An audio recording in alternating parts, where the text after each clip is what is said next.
Stop trying to be romantic. It's embarrassing.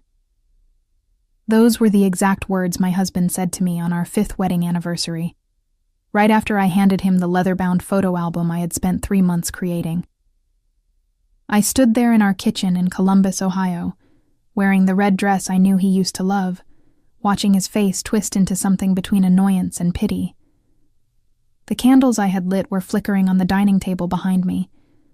The roast I had been preparing all afternoon was perfectly done, and Nathan just stood there, flipping through pages of our memories like they were junk mail. My name is Judith, and I am 31 years old. For the past 6 years, I have been married to a man who slowly convinced me that loving him loudly was a character flaw. I work as a senior accountant at a manufacturing company downtown, the kind of job that requires precision and emotional detachment. But at home, I had always been the opposite. I was the one who remembered birthdays, who planned surprise weekend trips, who left notes in his lunch bag, and texted him good morning, even when we had slept in the same bed. That night, I smiled at Nathan, the way I had trained myself to smile through his disappointments. I told him I understood. I apologized for making him uncomfortable. And then I cleared the table, blew out the candles, and put the photo album in the closet where it still sits today. But something inside me shifted. Not dramatically, not with tears or screaming. It was quieter than that. It was the sound of a door closing somewhere deep in my chest. The next morning, I woke up before him like I always did. But instead of making his coffee and setting out his vitamins, I simply got dressed and left for work. When he texted me asking if I had forgotten his lunch, I replied that I had been running late. It was a small lie, but it felt significant. I had never lied to Nathan before. Not even about small things. That was the first crack. Over the following weeks, I began to study my own behavior like it belonged to someone else. I realized that I had been performing love for years. Not because I did not feel it, but because I had convinced myself that if I just loved him enough, he would eventually love me back the same way. I had been waiting for a return on an investment that Nathan never asked me to make, and he had made that clear more times than I wanted to admit. There was the time I surprised him with concert tickets to see his favorite band, and he complained that I should have checked his schedule first. There was the weekend getaway I planned to a cabin in Hocking Hills, where he spent most of the trip on his phone talking to his brother about fantasy football. There was the birthday party I organized with his friends, where he pulled me aside and told me I was trying too hard and it made people uncomfortable. Each memory surfaced like a bruise I had forgotten about until I pressed on it. My best friend Colleen noticed something was different almost immediately. She and I had been close since college, and she knew me better than most people. Over lunch one afternoon, she asked me if everything was okay. I told her I was just tired. She did not believe me, but she also did not push. That was one of the things I loved about Colleen. She gave me space to figure things out on my own terms, but she also made it clear that she was there when I was ready to talk. Nathan did not notice anything at first. That was perhaps the most painful realization of all. I had spent years trying to make him feel special, and when I stopped, he did not even see the difference. The absence of my affection was invisible to him because he had never really valued its presence. He still expected dinner on the table, his shirts ironed, and the house clean. He still expected me to ask about his day and listen to his complaints about his co-workers. But he did not notice that I had stopped reaching for his hand. He did not notice that I had stopped saying I love you first. I began to wonder how long it would take him to notice. A part of me hoped he would ask. A part of me hoped he would pull me aside one night and say he missed the old me, missed the way I used to look at him. But weeks turned into a month, and then 2, and his obliviousness only deepened. He walked through the house like a man sleepwalking through his own life, completely unaware that the warmth had been slowly draining from every room. I kept a journal during that time. It helped me process what I was feeling without having to say it out loud. One entry read simply, "I wonder if he ever loved me. or if he just loved what I did for him. That question haunted me more than any fight we had ever had. Looking back, I can trace the trajectory of our marriage like a downward slope on a graph. The early years were full of the kind of love I thought would last forever. Nathan was charming when we met at a mutual friend's barbecue 7 years ago. He had this easy confidence about him, the kind that made people want to be around him. He laughed at my jokes and asked questions about my life that made me feel seen. I fell for him quickly, and when he proposed 2 years later, I said yes without hesitation. The wedding was small, but beautiful. We held it in a garden outside the city, surrounded by close friends and family. My mother cried when I walked down the aisle. Nathan's father gave a speech about how I was the best thing that ever happened to his son. I believed every word. I believed that our love was special, that we were building something rare and unbreakable. But cracks began to form almost immediately after the honeymoon. Nathan was not cruel in any obvious way. He did not yell or throw things or call me names. His neglect was more subtle than that. It came in the form of forgotten anniversaries and canceled plans. It came in the way he would zone out when I was talking, his eyes drifting to his phone or the television. It came in the small sighs he made when I suggested doing something together, as if my very desire for connection was exhausting. I compensated by trying harder. I thought that if I could just be more interesting, more attentive, more fun, he would come back to me. I signed us up for cooking classes. I planned date nights at restaurants he wanted to try. I bought lingerie I felt ridiculous in, hoping to reignite some kind of spark. Each effort was met with lukewarm appreciation at best, outright dismissal at worst. My sister Brenda warned me early on. She never liked Nathan, though she tried to keep her opinions to herself. But one Thanksgiving, after Nathan had spent the entire dinner talking about himself, without asking anyone else a single question, Brenda pulled me into the kitchen and asked me point-blank if I was happy. I told her I was. I lied. I was already so deep into the pattern of defending him that the lie came easier than the truth. Our marriage became a performance.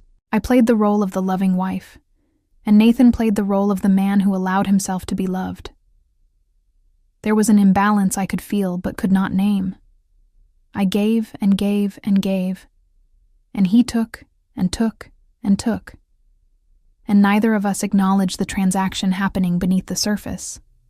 I convinced myself this was just what long-term relationships looked like. I convinced myself that passion faded, and what mattered was commitment. I stayed committed. I stayed devoted. I stayed long after the love had become one-sided. The irony is that Nathan probably thought our marriage was fine. He never complained. He never asked for more. In his mind, everything was exactly as it should be. He had a wife who took care of the house, remembered his preferences, and never demanded anything in return. Why would he question that? Why would he change something that was working perfectly for him, but it was not working for me? I felt invisible in my own home. I felt like a service provider rather than a partner. I would sit across from him at dinner and realize I had no idea what he was thinking, what he was feeling, what he wanted from life. And when I tried to ask, he would give me vague answers or change the subject. It was as if intimacy was a foreign language he had never bothered to learn. My job became my refuge. At work, I was competent and respected. My colleagues valued my input. My boss trusted me with important projects. There was a clarity to professional life that my marriage lacked. Expectations were stated. Feedback was given. Success was measurable. At home, I was constantly guessing what Nathan wanted, trying to anticipate his moods, adjusting myself to fit into whatever shape would please him most. The anniversary incident was not the beginning of the end.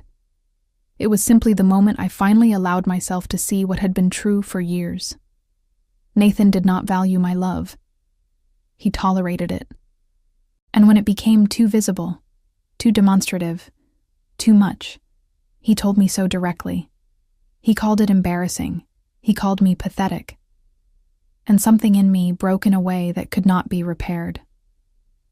I did not make a dramatic decision that night. I did not pack a bag or file for divorce. I simply decided to stop. I stopped planning. I stopped hoping. I stopped trying to be the wife I thought he wanted. And I waited. I waited to see if he would notice the silence where my love used to be. The weeks that followed were an experiment. I treated our marriage like a hypothesis I was testing. If I removed the variable of my effort, what would remain? The answer, I feared, was nothing. The house grew colder without my gestures.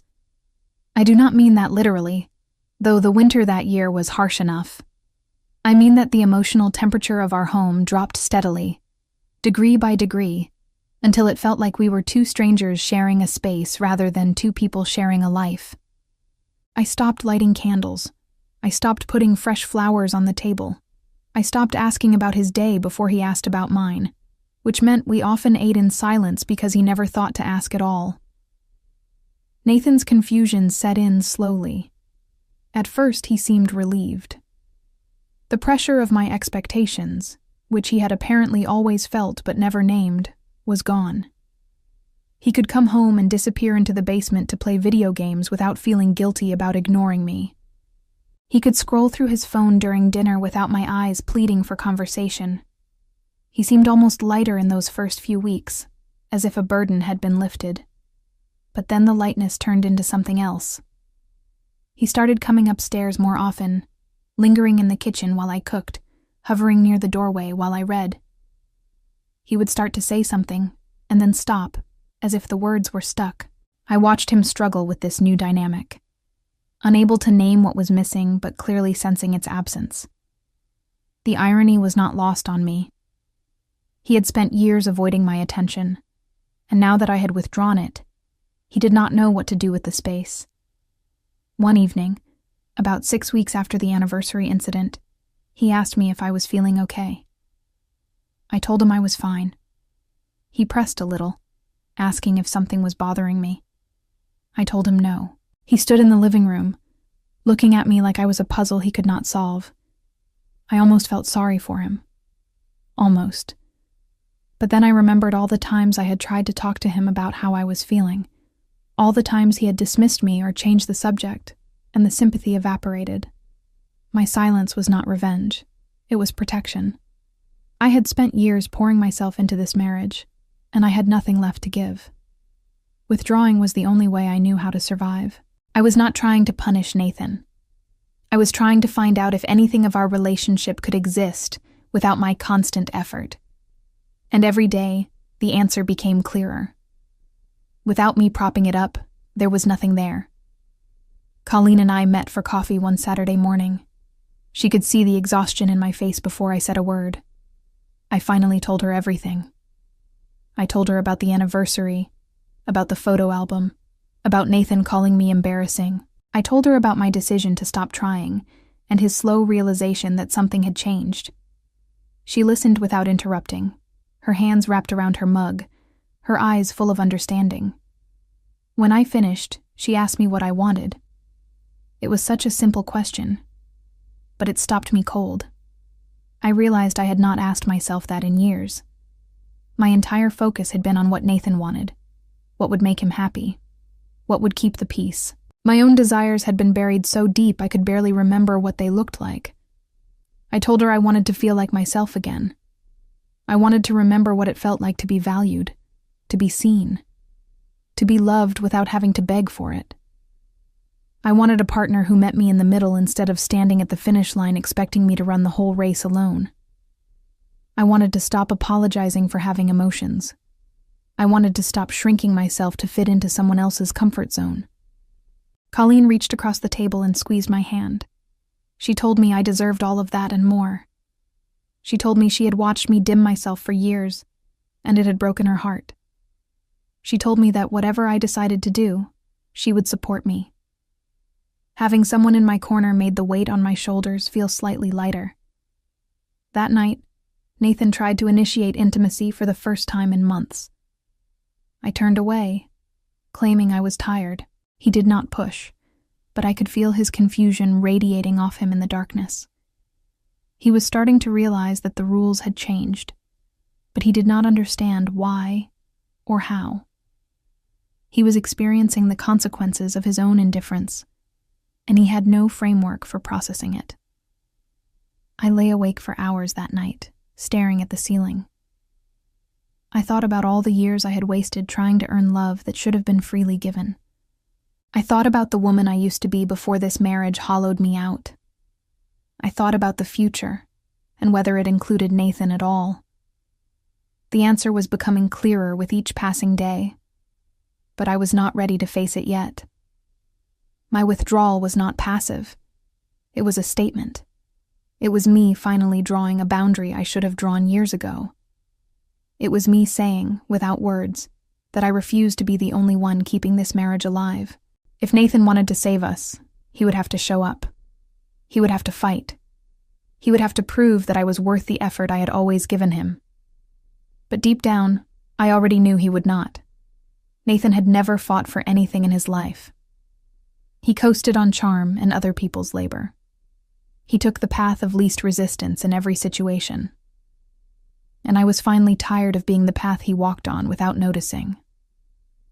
The silence in our house grew louder every day. It was the sound of a marriage dying, one unspoken word at a time. And I was done trying to fill it alone. It took Nathan nearly 3 months to finally ask me directly what had changed. We were sitting in the living room on a Sunday evening, the television murmuring in the background, when he muted it and turned to face me. His expression was a mixture of frustration and confusion, like a man who had lost something important but could not remember where he put it. "Judith, what's going on with you?" he asked. "You've been different lately, distant. Is there something you want to talk about?" I studied his face for a long moment. This was the conversation I had been waiting for, the opening I had hoped might lead to something real. But even as I sat there, I could feel the disappointment building in my chest. He was not asking because he was genuinely concerned about me. He was asking because my change in behavior had disrupted his comfort. The difference was subtle, but significant. "I've been doing some thinking," I said carefully.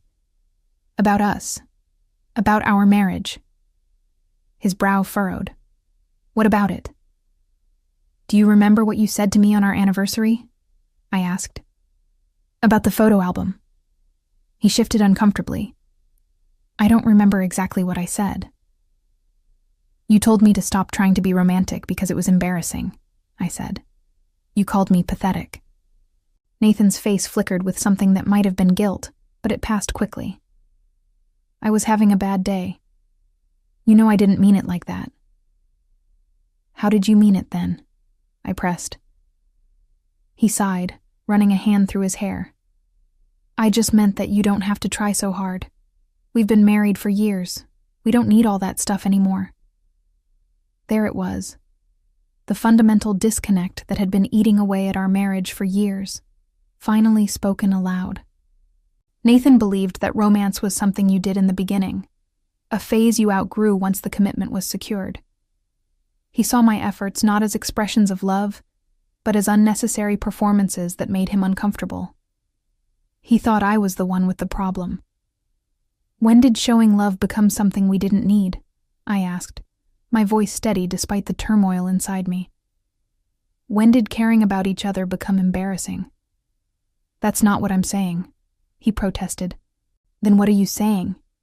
Because from where I'm sitting, it sounds like you've been taking my love for granted for years, and you only noticed something was wrong when I stopped giving it." Nathan opened his mouth to respond, then closed it. For a moment, something like understanding flickered across his features. But then his defensive walls went back up, and his expression hardened. "You're blowing this out of proportion," he said. "I've always been there for you. I work hard to provide for this family. I come home every night. What more do you want from me?" His response crystallized everything I had been feeling. He genuinely believed that showing up and earning a paycheck was the sum total of what marriage required. The emotional labor, the connection, the intimacy, none of that registered as important to him. He thought he was fulfilling his obligations by simply existing in the same space as me. "I want a partner," I said quietly. I want someone who wants to know me, who asks me questions and listens to the answers, who plans things for us sometimes instead of waiting for me to do all the work. I want to feel like I matter to you beyond what I can do for you. You do matter to me, he insisted, but the words sounded hollow, like lines recited from a script he did not believe. Do I asked. Because I can't remember the last time you did something for me just because you wanted to make me happy. I can't remember the last time you asked about my feelings or my dreams or my fears. I've been pouring myself into this marriage for years, Nathan, and you've been standing there with your hands in your pockets, watching me do all the heavy lifting. He stared at me, genuinely stunned. I realized in that moment that he had never once considered our relationship from my perspective. He had been so focused on his own experience of our marriage that my inner life was completely invisible to him. I was not a person with needs and desires. I was a fixture in his life, like the furniture or the appliances. Something that was simply there, serving its function, requiring no maintenance or attention. I didn't know you felt this way, he said finally. That's because you never asked, I replied.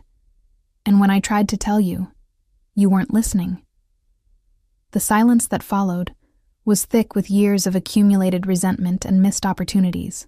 I could see Nathan struggling to process what I had said, trying to fit it into his worldview where he was a good husband, and I was the one being unreasonable. But the cognitive dissonance was too great. Something in his expression began to crack. What do you want me to do? He asked, and for the first time, I heard a note of genuine fear in his voice. He was starting to understand that this conversation was not about a minor grievance. This was about the foundation of our entire relationship, and it was crumbling beneath his feet. The truth surfaced slowly over the following weeks, rising like something dark and heavy from the bottom of a lake. Nathan made a few half-hearted attempts at what he thought was romance. He brought home flowers once, the generic kind from the grocery store, still wrapped in plastic. He suggested we go out to dinner, then spent most of the meal on his phone. He told me he loved me more frequently, but the words felt performative, like he was checking a box rather than expressing genuine emotion. I watched these efforts with a mixture of sadness and clarity. Nathan was not trying to reconnect with me. He was trying to restore the status quo. He wanted things to go back to the way they were, when I did all the emotional work, and he reaped the benefits without contributing anything. His gestures were not about making me feel loved. They were about making himself feel like he had done his part, so I would go back to taking care of him. The realization was painful but liberating. Nathan did not miss me. He missed the comfort of being loved without effort. He missed having someone manage his emotional needs while he contributed nothing in return. He missed the convenience of my devotion, not the experience of my presence. I had spent years giving him everything I had, and he had spent those same years taking it for granted, never once questioning whether the arrangement was fair. I started to see our entire relationship through new eyes. Every memory I had treasured now carried a shadow of this new understanding. The engagement, which I had always remembered as romantic, now revealed itself as Nathan doing the bare minimum because he knew I would say yes regardless. Our wedding, which I had thought was a partnership, was actually me planning everything while he showed up. Our years of marriage, which I had believed were building something meaningful, were actually me constructing a life that revolved entirely around his needs. My sister Brenda came to visit around this time. She took one look at my face and knew something was wrong. Over tea at my kitchen table, I told her everything. I told her about the anniversary, about Nathan's response, about my decision to stop trying, and about the hollow attempts at reconciliation that had followed. She listened without judgment, her expression growing more concerned with each revelation. "I tried to warn you," she said gently when I finished. "Years ago. But you weren't ready to hear it." "I know," I admitted. "I thought I could love him into being a better partner. I thought if I just gave enough, he would eventually start giving back." Brenda shook her head. "You can't love someone into changing. They have to want it themselves. And from what you're telling me, Nathan doesn't want to change. He wants you to go back to pretending everything is fine. She was right. Every interaction with Nathan confirmed it. He was not interested in understanding my perspective or examining his own behavior. He was interested in making the uncomfortable feelings go away. When I did not immediately respond to his flowers and dinner invitations with gratitude and renewed devotion, he grew frustrated. He started making passive-aggressive comments about how nothing he did was ever good enough. He cast himself as the victim, the well-meaning husband whose difficult wife refused to be satisfied. One night, he accused me of having an affair. The accusation came out of nowhere, hurled across the living room like a weapon. He demanded to know who I was talking to, why I was always on my phone, what I was hiding from him. The irony was almost unbearable.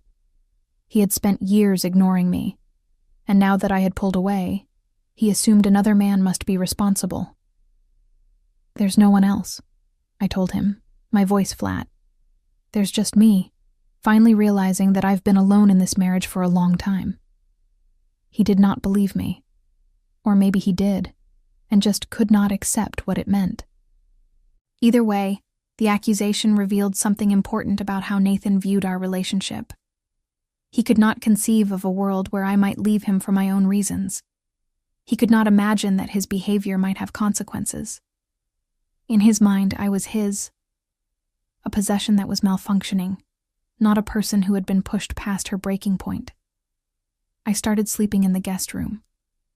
Nathan protested at first, then grew silent, then stopped commenting altogether. The physical distance between us became a metaphor for everything else. We passed each other in the hallway like strangers. We ate meals in separate rooms. We stopped pretending there was anything left to save. My mother called one evening, sensing something was wrong the way mothers do.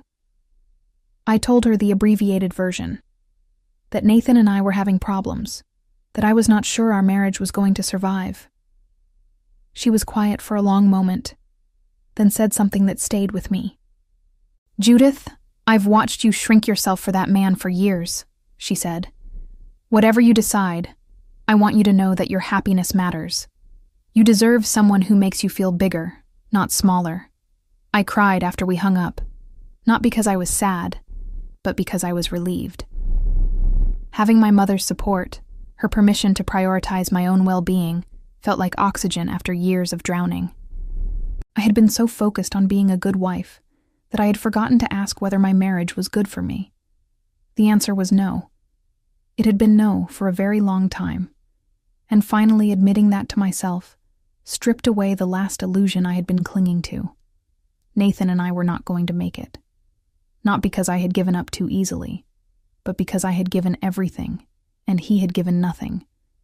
And there was simply nothing left between us but the wreckage of what could have been. The moment I told Nathan I was done came on an unremarkable Thursday evening. There was no dramatic fight, no explosive confrontation. I simply walked into the living room where he was watching television and told him that I wanted a divorce. The words came out steadier than I expected, as if I had been rehearsing them for years. Nathan's initial reaction was dismissal. He actually laughed, a short, disbelieving sound. "You're not serious," he said, not even bothering to look away from the screen. "I'm completely serious," I replied. "I've already spoken to a lawyer. I'll be staying with Colleen until we figure out the logistics." That got his attention. He muted the television and turned to face me, his expression shifting from amusement to confusion, to something that looked almost like fear. "Wait, what? You can't just... We haven't even talked about this properly." "We've been talking about it for months," I said. "You just weren't listening. This is insane. You can't divorce me because I didn't like some photo album." His voice was rising now, panic replacing the initial dismissiveness. "It was never about the photo album," I said quietly. "It was about years of feeling invisible, years of being told my feelings were too much, my needs were embarrassing, my love was pathetic. It was about giving everything I had to someone who couldn't be bothered to give anything back." Nathan stood up, his hands gesturing wildly. "I've been trying. I brought you flowers. I took you to dinner. What else was I supposed to do?" "You were supposed to care," I said. "Not because I asked you to. Not because you were afraid of losing me. But because you actually wanted to make me happy. And you never did. Not once in our entire marriage did you do something for me, purely because you wanted to see me smile." He opened his mouth to argue, then closed it. I could see him searching his memory, trying to find an example that would prove me wrong. The silence stretched as he came up empty. "I can change," he said finally, his voice smaller now. "I can be better. Just give me another chance." "I gave you 6 years of chances," I replied. "I gave you every chance I had, and you used them all to show me that my feelings didn't matter to you. I'm not angry anymore, Nathan. I'm just done." The desperation in his eyes was almost enough to make me waver. Almost. But then I remembered all the nights I had cried myself to sleep while he snored beside me, oblivious. I remembered all the special occasions he had ruined with his indifference. I remembered how small and worthless he had made me feel, how I had spent years believing there was something wrong with me for wanting to be loved. "Please," he said, and the word sounded foreign coming from his mouth. Nathan never said please. Nathan never asked for anything because he assumed everything would be given to him. "Please don't do this. I love you." "You love the idea of me," I corrected him.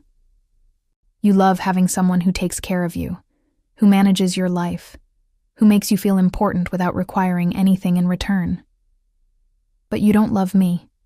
You don't even know me. And I'm not sure you ever wanted to." His face crumpled, but I pressed on. "I'm glad you're learning and growing. I hope it helps you in future relationships. But I can't go back. I can't rebuild trust with someone who spent years teaching me that my love was worthless. Even if you change completely, I'll always remember how you made me feel. I'll always remember the word embarrassing coming out of your mouth. I'll always remember pathetic. Those wounds don't heal just because you apologize." He sank back onto the couch, his face pale. For the first time since I had known him, Nathan looked genuinely shattered. The confident, dismissive man who had called my love embarrassing was gone, replaced by someone who was just beginning to understand what he had lost. "This is really happening," he said, more to himself than to me. "Yes," I confirmed. "It is." I had already packed a bag. I had already arranged to stay with Colleen. I had already made the decision weeks ago. This conversation was just the formality. I picked up my suitcase from the hallway and walked toward the door. "Judith, wait." I turned back one last time. Nathan was still sitting on the couch, looking up at me with an expression I had never seen before. He looked lost. He looked scared. He looked like a man who had just realized that the life he took for granted was slipping through his fingers. "I hope you learn from this," I said, and I meant it. Despite everything, I did not hate Nathan. I was just finished loving him. I hope the next woman who comes into your life doesn't have to beg for your attention the way I did. I hope you figure out how to be a partner instead of a passenger." He did not respond. He just sat there, watching me leave, as if he still could not quite believe what was happening. The drive to Colleen's house was quiet. I did not cry. I did not feel relieved or triumphant or sad. I just felt empty, in the way that you feel empty after finally putting down something heavy you have been carrying for too long. The weight was gone, and all that remained was the ache in the places where it used to rest. Colleen was waiting for me at the door. She did not say anything, just pulled me into a hug and held me there for a long moment. When we finally separated, she led me inside, made me tea, and sat with me in silence until I was ready to talk. "How do you feel?" she asked eventually. I thought about it for a moment. "Free," I said. I feel free. And for the first time in years, I meant it. The first few weeks after leaving Nathan were a strange mixture of grief and liberation. I stayed with Colleen in her spare bedroom, surrounded by unfamiliar furniture and borrowed toiletries, and yet I slept better than I had in years. The knot of tension that had lived in my shoulders for so long began to loosen. The constant vigilance I had maintained, always monitoring Nathan's moods, anticipating his needs, adjusting myself to his preferences, all of that was gone. In its place was a quiet that felt almost holy. I started to remember who I was before the marriage. I had forgotten so much. I used to paint watercolors on Sunday mornings. I used to go for long walks by the river without checking my phone every 5 minutes. I used to read novels for pleasure instead of just scrolling through news feeds to have something to talk about with Nathan. These parts of myself had been packed away in boxes I was not even aware of, and now I was unpacking them one by one. Nathan called constantly in those first weeks. At first, his messages were angry, accusatory. How could I do this to him? How could I throw away our marriage without giving him a real chance to fix things? I did not respond. Then his tone shifted to desperate. He missed me. He could not sleep. He did not know how to function without me. I still did not respond. Finally, he tried bargaining. He would do anything. He would go to therapy. He would plan dates, buy gifts, whatever I wanted. I turned off my phone. My lawyer, a sharp woman named Patricia, who Colleen had recommended, handled all the formal communications. She was efficient and unsentimental, exactly what I needed. She told me that Nathan was contesting nothing, that he seemed almost stunned into compliance. The divorce would be straightforward. We had no children, and our assets were easily divisible. The life we had built together, it turned out, could be disassembled with remarkable ease. I found an apartment of my own after about a month. It was small, just a one-bedroom place on the east side of Columbus, but it was mine. I spent an entire weekend painting the walls a soft sage green, a color Nathan had always said was too feminine. I bought plants for the windowsills and art for the walls and books for the shelves. I filled the space with things that made me happy, things that reflected who I actually was rather than who I had pretended to be. My colleagues at work noticed the change in me. They said I seemed lighter, more present. My boss commented that my performance had improved, that I was more creative and engaged than I had been in years. I had not realized how much of my energy the marriage had been consuming, how depleted I had been from the constant effort of keeping it afloat. Now that I was no longer drowning, I could finally swim. Nathan, meanwhile, was falling apart. I heard updates through mutual friends, whether I wanted to or not. He had let the house become a disaster. He was eating takeout every night because he did not know how to cook. He had shown up at his brother's house at 2 a.m, drunk and crying, saying he had ruined his life. A part of me felt a grim satisfaction at these reports. A larger part just felt tired. He started trying to win me back in earnest. The efforts were almost comical in their desperation. He sent flowers to my office every day for a week, until I asked the receptionist to refuse deliveries from him. He wrote me long letters detailing all the ways he had changed, all the revelations he had experienced, all the promises he was prepared to make.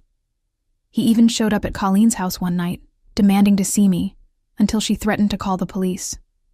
The irony was devastating. He was doing now, in panic, everything I had begged him to do for years. He was planning dates and writing love letters and making grand romantic gestures. But it was too late. The gestures rang hollow because they were motivated by fear of loss, not genuine love. He was not trying to make me happy. He was trying to get back the life he had taken for granted. I watched his scrambling from a distance and felt nothing but confirmation. This was exactly who Nathan had always been. Someone who only valued things when they were being taken away. He had not changed. He had just become desperate. And desperation was not love. The divorce was finalized on a Tuesday morning in late spring. I sat in the courthouse conference room across from Nathan, and for the first time in months, I really looked at him.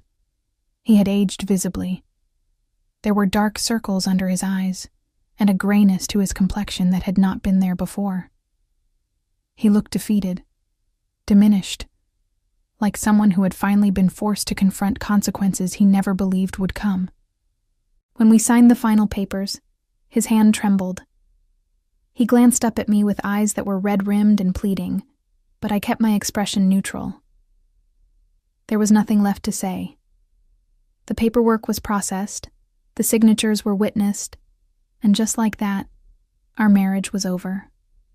6 years, reduced to a stack of documents and a judge's stamp. Outside the courthouse, Nathan caught up with me. He looked almost pathetic standing there on the steps, his suit wrinkled, his posture slumped. He asked if we could talk, just for a few minutes. Against my better judgment, I agreed. We walked to a bench in the small park across the street and sat in silence for a moment. Then Nathan spoke. "I've been going to therapy," he said. 3 times a week. I'm trying to understand why I was the way I was. I nodded but said nothing. My therapist says I have avoidant attachment, that I was trained from childhood to see emotional intimacy as threatening, that I pushed away anyone who got too close because vulnerability scared me. He paused. I'm not saying this as an excuse. I'm just trying to explain. I'm glad you're getting help, I said, and I meant it. I just wish I had done this sooner, he continued. I wish I had listened to you when you tried to tell me something was wrong. I was so sure I was the reasonable one, that you were being needy or dramatic. I couldn't see how much I was hurting you because I wasn't willing to look. No, I agreed. You weren't. He turned to face me, and I saw genuine pain in his expression. Is there any chance, any possibility that someday, after I've worked on myself, we could try again? I had known this question was coming. I had prepared my answer long before this moment. No, Nathan. There isn't. His face crumpled, but I pressed on. I'm glad you're learning and growing. I hope it helps you in future relationships. But I can't go back. I can't rebuild trust with someone who spent years teaching me that my love was worthless. Even if you change completely, I'll always remember how you made me feel. I'll always remember the word embarrassing coming out of your mouth. I'll always remember pathetic. Those wounds don't heal just because you apologize.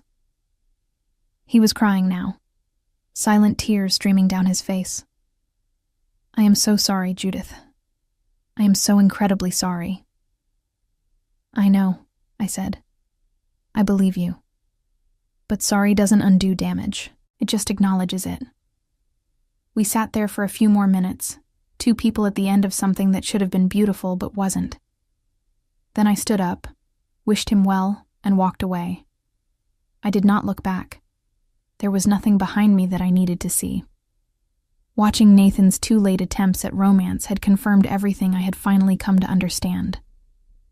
Love demanded after you have already lost someone is not love at all. It is panic. It is selfishness dressed up in romantic gestures. Real love shows up consistently, not just when its absence threatens your comfort. Nathan had never loved me that way, and his belated efforts only highlighted how little he had truly seen me all along. The man sitting on that park bench was not my concern anymore. My concern was the woman walking away from him, finally free and finally whole. The months that followed the divorce were a revelation. I had spent so long defining myself through my marriage, through my role as Nathan's wife, that I had forgotten I could exist independently. Now I was learning myself again, and I was surprised by what I found. I was stronger than I remembered, more resilient, more capable of joy. I started doing all the things Nathan had complained about or dismissed. I took a pottery class on Tuesday nights. I joined a book club that met at a coffee shop downtown. I signed up for a weekend hiking group and spent my Saturday mornings walking trails I had never explored. Each activity was a small act of reclamation, a way of telling myself that my interests mattered, my desires were valid, my happiness was worth pursuing. Colleen threw me a divorce celebration at her house. She called it my rebirth day. There was cake and champagne and a small group of close friends who had watched me struggle through the marriage and were overjoyed to see me emerge. My sister Brenda drove up from Cincinnati to be there. My mother sent flowers and a card that said simply, "I'm proud of you." I did not date for the first year. I was not ready, and I knew it. I needed to figure out who I was outside of a relationship before I could bring anything healthy to a new one. But slowly, I started to imagine what a real partnership might look like. One built on mutual respect and genuine interest. One where both people showed up consistently, not just when they felt like it. Eventually, I met someone. His name was Thomas, and he was a librarian at the university branch near my apartment.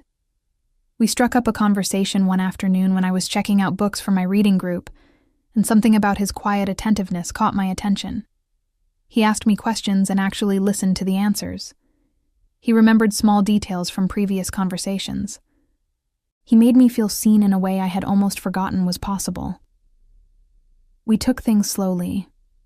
I told him early on about my divorce, about my fears of ending up invisible again. He listened without judgment and made no promises he was not prepared to keep. Our relationship felt different from anything I had experienced before. It felt balanced, sustainable, real. Nathan, I heard through the grapevine, did not fare as well. He continued therapy, but struggled to maintain the changes he had made under pressure. Without me there to manage his life, things fell apart. He lost his job after repeated absences and poor performance. He had to sell the house because he could not afford it alone. He moved into a small apartment and, according to his brother, spent most of his time alone, unable to build the connections he had never learned to value. I felt no joy at his suffering, but I also felt no guilt. Nathan's downfall was not my responsibility. It was the consequence of years of choices he had made, years of taking for granted what should have been treasured. He had learned too late that love was not something you received passively. It was something you built together, brick by brick, with intention and care. And he had refused to build for so long that when the structure collapsed, there was nothing left to save. Walking away from my marriage did not destroy romance in my life. It gave it back to me.